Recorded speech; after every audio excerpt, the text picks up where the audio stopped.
उस दिन श्रावस्ती की गलियों में एक व्यक्ति बहुत धीरे चल रहा था। हर कदम उसके लिए बोझ जैसा था। सांस जल्दी फूल जाती थी, पसीना माथे से टपक रहा था और आंखों में एक अजीब सी शर्म छुपी हुई थी।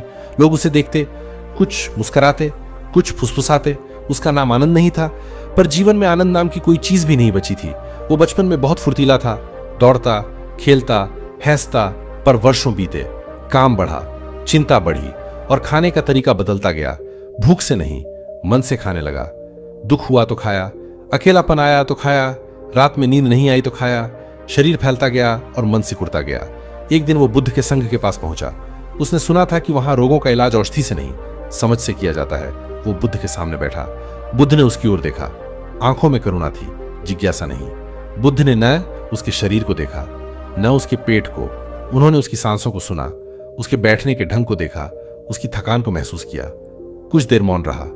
फिर बुद्ध ने पूछा, तुम थके हुए क्यों हो? उस व्यक्ति ने कहा, भगवान, मेरा शरीर भारी हो गया है।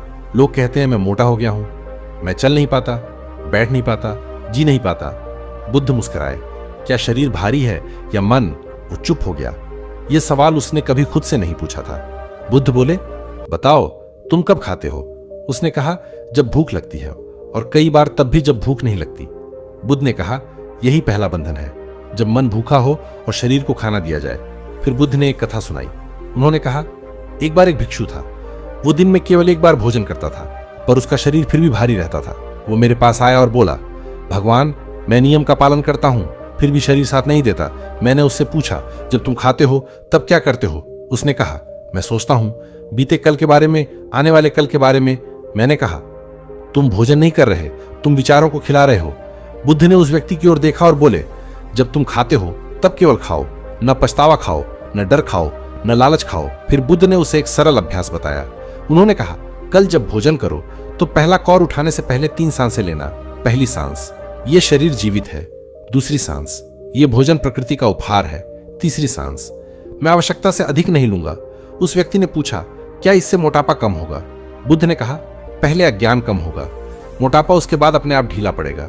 फिर बुद्ध ने बताया कि शरीर दुश्मन नहीं है। तुम शरीर को दंड देते हो, कभी ज्यादा खिलाकर, कभी भूखा रखकर। दोनों हिंसा है।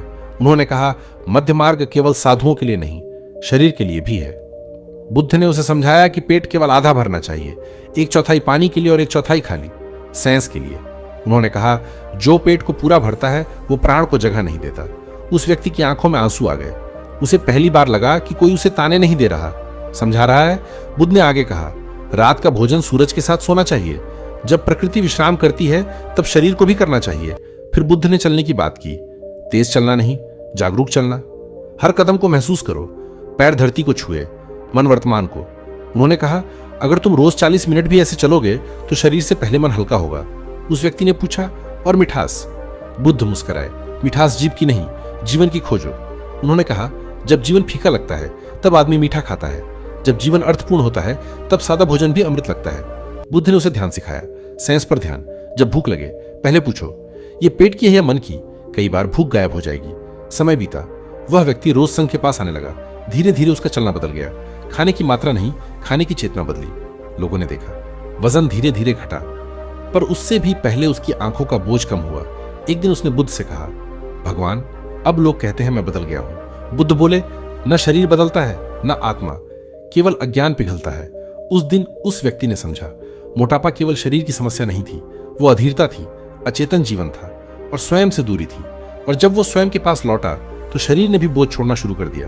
कहते हैं, वर्षों बाद जब वो व्यक्ति फिर से श्रावस्ती की गलियों से गुजरा, लोग पहचान नहीं पाए, पर बुद्ध ने पहचान लिया, क्योंकि जिसने अपने भोजन को देखा उसने अपने जीवन को देख लिया। उस व्यक्ति को संघ में रहते हुए कई दिन हो चुके थे। अब वो केवल बुद्ध को सुनता नहीं था, बल्कि खुद को भी सुनने लगा था। पहले जहां उसका मन खाने के समय दौड़ता रहता था, अब वहीं ठहराव आने लगा था। पर एक रात ऐसा हुआ कि पुराने संस्कार फिर जाग गए। चंद्रमा आधा था, रसोई से हल्की खुशबू आ रही थी। मन बोला, थोड़ा और खा ले, क्या फर्क पड़ता है। वो उठा, कटोरा लिया, और जैसे ही पहला कौर मुंह तक पहुंचा, बुद्ध की आवाज भीतर गूंज गई, देखो, यह आवश्यकता है या आदत? उसके हाथ रुक गए। वो कटोरा नीचे रखकर बुद्ध के पास गया।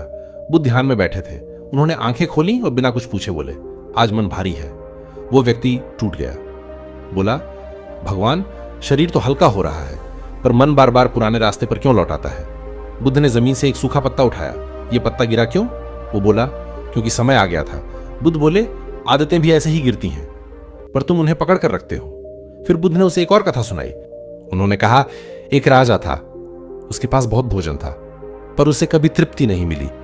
एक दिन उसने एक साधु से पूछा, तुम इतना कम खाकर कैसे संतुष्ट रहते हो? साधु ने कहा, मैं भूख से नहीं, जीवन से जुड़ा हूं। राजा ने हंस कर कहा, भूख जीवन का हिस्सा है। साधु बोला, हां, पर लालच जीवन का नहीं, डर का हिस्सा है। बुद्ध ने उस व्यक्ति की ओर देखा। तुम डर से खाते थे, भविष्य का डर, कमी का डर, खालीपन का डर। वो धीरे से बोला, हां।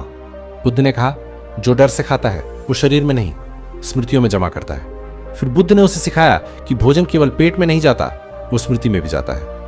अगर तुम तनाव में खाओगे तो तनाव जमा होगा, अगर कृतज्ञता में खाओगे तो हल्कापन। उन्होंने उसे कहा कि सप्ताह में एक दिन मौन रखे। मौन केवल बोलने का नहीं, स्वाद का भी। उस दिन भोजन सादा हो, जितना कम उतना जागरूक। दिन बीते, मौन के दिन कठिन थे, भूख से ज्यादा बेचैनी थी। वो बुद्ध के पास आया और बोला, आज समझ आया, मैं भूखा नहीं था, मैं बेचैन था। बुद्ध मुस्कुराए, यही बोध है। फिर बुद्ध ने शरीर के बारे में एक गहरी बात कही। शरीर नदी है, अगर पानी रुक जाए तो सड़ता है, अगर बहुत तेज बहने लगे तो तोड़ता है। आसन, चलना, श्रम, ये नदी की गति है। उन्होंने उसे सुबह सूर्य निकलने से पहले उठने को कहा। उस समय शरीर सबसे ईमानदार होता है। धीरे धीरे उसके भीतर एक बदलाव हुआ। अब वो खुद को आईने में देखने से डरता नहीं था, वो वजन घटाने नहीं, बोझ छोड़ने आया था। एक दिन उसने बुद्ध से पूछा, भगवान, क्या पतला होना ही मुक्ति है? बुद्ध हंसे, नहीं, पर जो मुक्त होता है वो अक्सर हल्का हो जाता है। उन्होंने कहा, कुछ लोग पतले होकर भी भारी रहते हैं और कुछ भारी होकर भी हल्के होते हैं। उस व्यक्ति ने समझा, लक्ष्य शरीर नहीं, संतुलन है। वर्ष बीत गया। अब वो व्यक्ति संघ में दूसरों की सहायता करता था। जो लोग मोटापे से परेशान होकर आते, उन्हें वो उपदेश नहीं देता, बस उनके साथ बैठकर खाना खाता, धीरे, मौन में। और लोग चौंक जाते, क्योंकि पहली बार उन्हें खाने के बाद अपराधबोध नहीं होता था। एक दिन बुद्ध ने उससे कहा, अब तुम जा सकते हो। वो घबरा गया, मैं अभी पूरी तरह ठीक नहीं हुआ। बुद्ध बोले, अब तुम निर्भर नहीं हो, अब तुम जागरूक हो। जब वो संघ से विदा हुआ, उसका शरीर पहले से काफी हल्का था, पर सबसे बड़ा बदलाव उसकी चाल में था। वो अब भागता नहीं था, न खाने की तरफ, न जीवन से। और यही बुद्ध का इलाज था, न औषधि, न दंड, केवल जागृति। संघ से निकलने के बाद वो व्यक्ति अकेला नहीं था, पर अब वो भीड़ में भी अकेलापन महसूस नहीं करता था।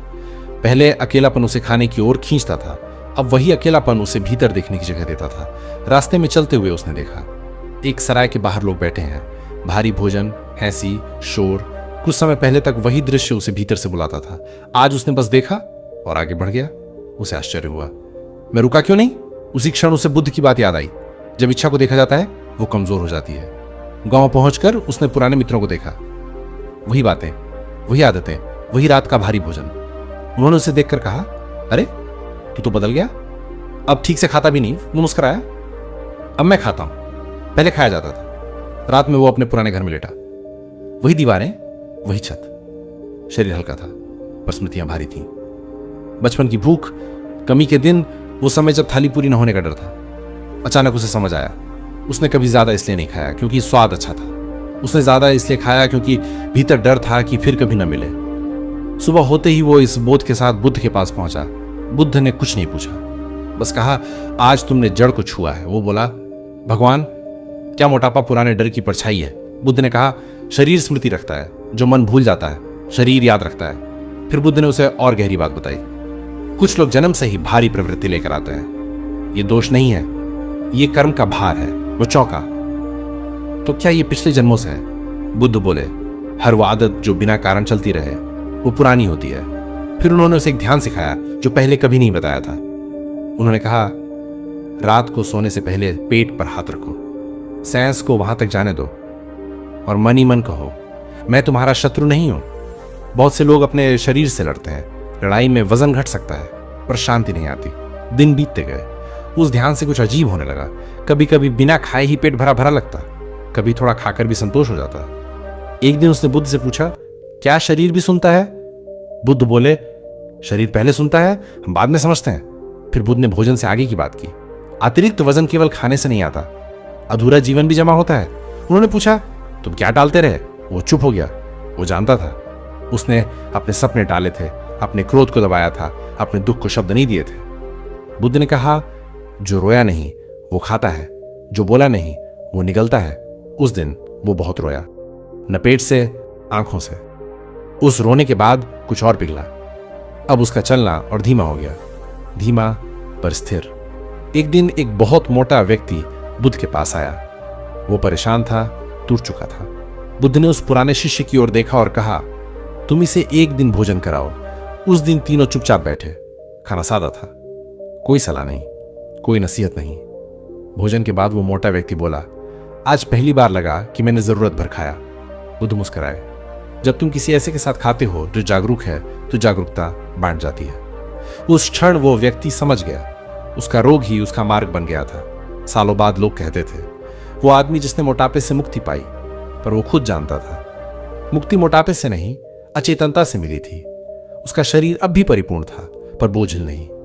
और बुद्ध ने अंतिम दिन उससे कहा था, याद रखना, लक्ष्य पतला होना नहीं है, लक्ष्य जागना है। क्योंकि जो जाग जाता है उसके शरीर को कुछ ढोने की जरूरत नहीं रहती।